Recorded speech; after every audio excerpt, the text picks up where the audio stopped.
Fala, meus caros amigos capitalistas, tudo bem com vocês? E hoje, galera, vamos falar sobre um cara que tá no hype, tá na parada. O cara tá estouradaço. E é o tal do Luva de Pedreiro. Receba, que é o cara da Luva de Pedreiro, o melhor do mundo. Obrigado, meu Deus. Ah, mas isso aí virou um canal de fofoca? Com certeza. Na verdade, galera, a gente vai fazer uma carteirinha pro cara também, que ele também é filho de Deus, né? Tem uma graninha aí pra receber, que eu fiquei sabendo. Tava olhando aí nas notícias. Aparentemente, a gente não pode falar porque a gente não sabe. Minha mãe já dizia que o que a gente não tem certeza, a gente não diz. E já aproveitando o gancho, eu gostaria de publicar uma errata aqui. No vídeo passado, eu acabei falando aí, mostrei como fazer uma carteira aí pro nosso campeão Big Brother. E eu acabei citando o caso do Luva de Pedreiro, que eu vi uma notícia e eu achei que ele tinha perdido um dinheiro que ele tinha sido roubado pelo seu empresário e tal. E eu acabei comentando isso no vídeo. E isso não é verdade. Isso não existe. Foi uma coisa da minha cabeça. Na verdade, o caso que está sendo apurado foi do empresário dele estar coagindo o Luva de Pedreiro, ter roubado ele em formas de contratos, em formas de negócios, e não o Luva de Pedreiro ter dinheiro e ter perdido dinheiro, ter administrado mal o dinheiro, não ter educação financeira. Então não foi nesse sentido que aconteceram os fatos do Luva de Pedreiro. Então ele não perdeu dinheiro por não ter educação financeira, por não saber onde alocar o dinheiro. Foi mais uma questão de contratos, uma questão de negociações. Então eu peço desculpas aqui por ter falado asneira, por ter falado uma inverdade, uma coisa que eu não sabia e acabei falando por cima e depois eu me dei conta de que estava errado. Tá certo, galera?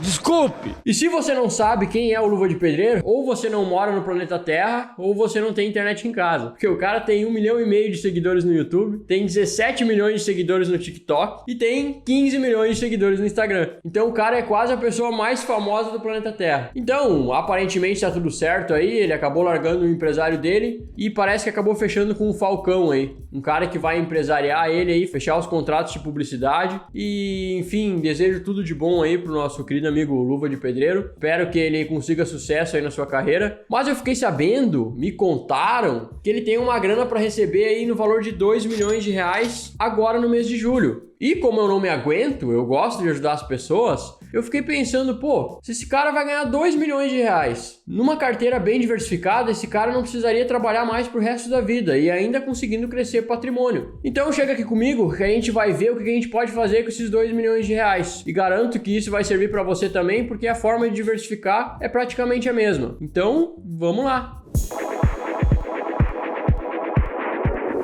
Então, primeiramente, como eu sempre digo e gosto de relembrar, a renda fixa é o que a gente tem de mais seguro no mercado. É uma renda que não tem variações, ela sempre vai nos dar um rendimento e nunca a gente vai ganhar menos do que colocou. Então a gente já vai começar colocando 500 mil em segurança, renda fixa. Eu optei por colocar 250 mil num CDB de um bom banco aí. Por que 250 mil? Porque até 250 mil o FGC garante. Então a gente coloca esses 250 mil que vai estar garantido no CDB pelo Fundo Garantidor de Crédito. E os outros 250 mil, então, a gente coloca em Tesouro Direto. Eu optei por colocar 250 mil em Tesouro IPCA+, que é aquele investimento que vai nos garantir um rendimento acima da inflação. Então 500 mil em renda fixa, a gente vai colocar mais 750 mil em ações americanas. Sim, a gente tem 2 milhões e isso é patrimônio pra caralho. A gente tem que diversificar um pouco mais. Não vamos colocar tudo no Brasil, a gente nunca sabe o dia de amanhã. Pode acontecer merda nos Estados Unidos, que é pra ser a maior potência do mundo? Pode, com certeza pode. Só que você diversificando em 2 países diferentes, você já tá diminuindo o seu risco pela metade, concorda? É claro! Então desses 750 mil a gente vai colocar 500 mil em ações, boas ações, de boas empresas como Coca-Cola, 3M, McDonald's, Facebook, Apple, Google. Só nas empresas top. A gente vai colocar essa grana só em empresas seguras. A gente não tem por que colocar dinheiro a risco quando a gente tem um patrimônio tão grande. Então vamos colocar em boas empresas, empresas sólidas, empresas lucrativas e que tem uma boa perspectiva de crescimento, tanto em dividendos como crescimento em patrimônio líquido, que vai dar aí um crescimento de patrimônio pra gente e uma renda com dividendos também. Desses 750 mil, 500 em ações, então americanas, 250 mil a gente vai colocar então em REITs, que seriam os fundos imobiliários dos Estados Unidos. Os fundos imobiliários dos Estados Unidos, justamente por eles terem uma taxa Selic um pouco mais baixa, na verdade bem mais baixa que a nossa, se não me falha a memória, está em 1,25% ou 2%. A taxa Selic atual dos Estados Unidos. Não é a taxa Selic, não é esse nome. mas é a taxa referencial que o governo deles estabeleceu. Todo governo tem essa taxa de juros. A nossa é a Selic, a taxa deles é outro nome que não me recordo agora, mas enfim, é isso aí que eu disse, é entre 1,25% e 2%. E justamente por essa taxa referencial de juros não tá tão alta, os fundos imobiliários de lá também não tem por que pagar tão acima, porque vocês lembram o raciocínio que eu falei aqui, que quando os fundos imobiliários eles baixam o valor, eles caem o valor das cotas, é porque a Selic tá alta, daí todo mundo corre para renda fixa, e quando a Selic começa a cair, os fundos imobiliários e ações sobem, porque justamente todo mundo começa a procurar o outro ativo mais lucrativo. Lá é a mesma lógica. Como a taxa referencial de juros lá é baixa, a galera opta muito por optar em ações e rates, porque ainda está rendendo acima da taxa de juros deles. E como a taxa de juros deles é baixa, não tem por que os rates, os fundos imobiliários deles, pagarem muito acima da taxa de juros. Pagando um pouquinho acima, tu já vai conseguir atrair os investidores da mesma forma. Só que aqui, como a Selic está a 13,25, os fundos imobiliários têm que pagar mais ou pelo menos emparelhar, senão não compensa para o investidor ir para esses ativos um pouco mais arriscados. Então os rates lá pagam no máximo 3, 4, 5% de rendimentos ao ano. É uma forma mais de diversificar mesmo, não é por questões de rendimentos maiores que no Brasil, é mais por uma questão de diversificação mesmo. Então, fechados esses outros 750 mil, a gente já investiu 1.250.000, faltam ainda 750 mil. Dá para brincar legal quando você tem um patrimônio desse.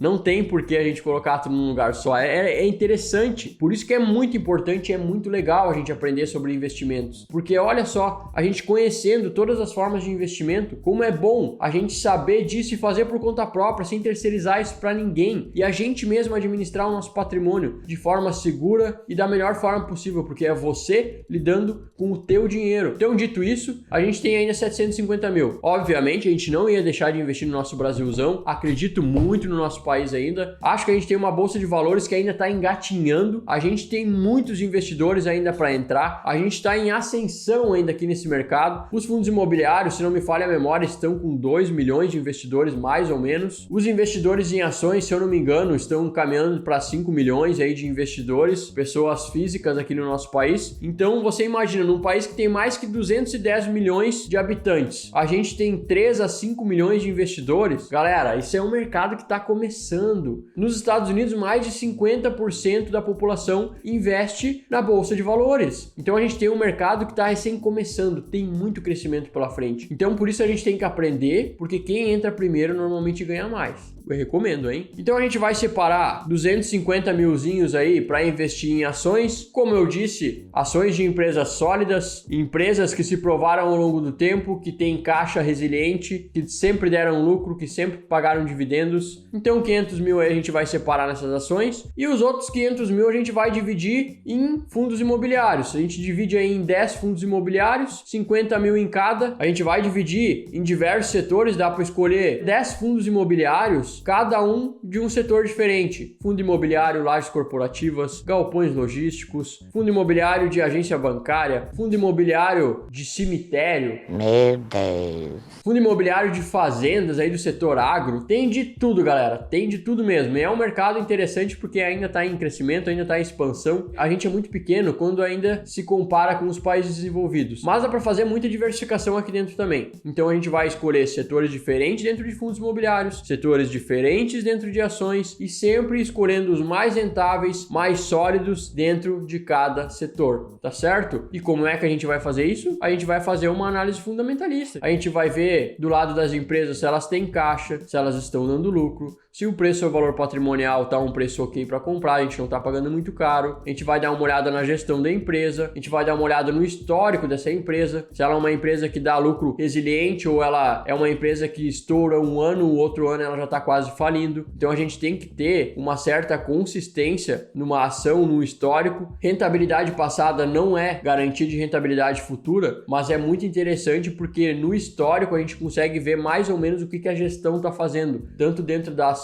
quanto dentro do fundo imobiliário, tá ok? Então, galera, isso aí é a carteira do Luva de Pedreiro. Espero muito que vocês tenham curtido, que vocês tenham gostado aí do conteúdo. É um conteúdo um pouco diferente, você vai pensar, mas eu não vou conseguir esses 2 milhões. Mas essa carteira que eu montei com 2 milhões, você pode montar com R$1.000, com R$2.000, com R$10.000. A lógica é a mesma. É sempre você diversificar dentro de setores, escolher boas empresas, escolher bons fundos imobiliários, nunca coloque os seus ovos todos na mesma cesta. Porque se essa única cesta cair, você perde tudo o que você tem, todo o seu patrimônio da sua vida. Então não brinque com isso. Tá, ok? Você entendeu, velho? Então é isso aí pelo vídeo de hoje, galera. Um forte abraço pro meu amigo Luva de Pedreiro. A minha intenção aqui era fazer uma dinâmica de uma carteira. Usei o caso do Luva de Pedreiro, porque é um cara conhecido aí. E que você faça da mesma forma, galera. Aprenda a investir o teu dinheiro com educação financeira, com calma, com inteligência financeira, com consistência, que eu garanto que lá na frente você vai ter um resultado excelente. Um forte abraço então, galera. Até o próximo vídeo. É isso aí e valeu!